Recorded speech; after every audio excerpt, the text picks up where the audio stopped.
بسم اللہ الرحمن الرحیم۔ اسلام آباد میں گزشتہ کچھ عرصے سے بے چینی کا عالم ہے۔ ایک تو تحریک انصاف کی طرف سے بار بار احتجاج کے کال کی وجہ سے راستوں کی بندش، انٹرنیٹ کی بندش اور بعض اوقات تعلیمی اداروں کی بندش نے شہریوں کی زندگی کو اجیرن کر دیا ہے۔ سڑکیں بند رہتی ہے، انٹرنیٹ بند رہتا ہے، اسکول بند ہو جاتے ہیں، دفاتر اور مارکیٹ بند ہو جاتے ہیں اور شہری اپنے گھروں میں ایک مخصوص علاقے میں محصور رہنے پر مجبور ہو جاتے ہیں۔ ان حالات میں خصوصاً وہ لوگ جو اپنے کسی بیمار کو ہسپتال لے جاتے ہیں یا کسی شدید ضرورت میں ان کو بیرون ملک جانا ہوتا ہے، ان کو ان مختلف راستوں سے گزرتے ہوئے شدید مشکلات کا سامنا کرنا پڑتا ہے۔ اب تو اسلام آباد اور راولپنڈی کو اس کے اپنے ہی شہریوں نے کنٹینرستان کا نام دے دیا ہے۔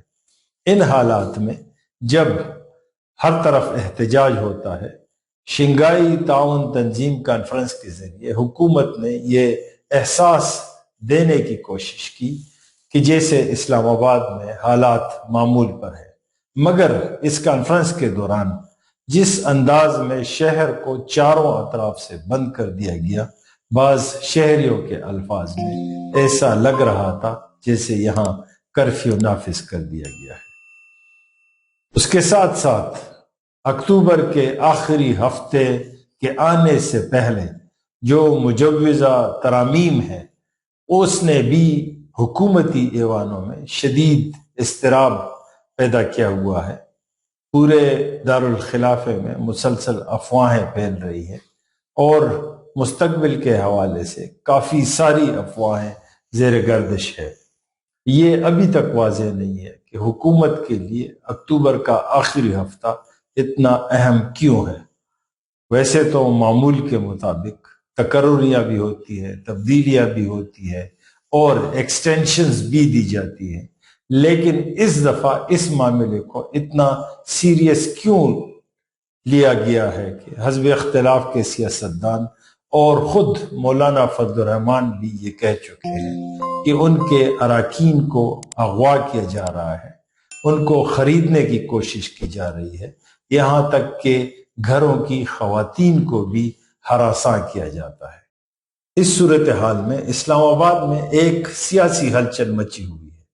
آئی ایم ایف کی طرف سے بیل آؤٹ پیکج کی منظوری اور پہلی قسط کی وصولی کے باوجود حکومتی سطح پر عدم اعتماد کی کیفیت موجود ہے۔ ساری ہلچل اس مقصد کے لیے ہے کہ کسی طور بھی میں دہرا رہا ہوں کہ کسی طور بھی آئینی ترامیم منظور ہوں۔ اس کے پیچھے کیا حکمت کار فرما ہے، ابھی تک شاید کسی کو بھی اس کا علم نہیں ہے، مگر اکتوبر کے آخری ہفتے کی آمد سے پہلے حکومت ہر صورت میں آئینی ترامیم کی منظوری چاہتی ہے۔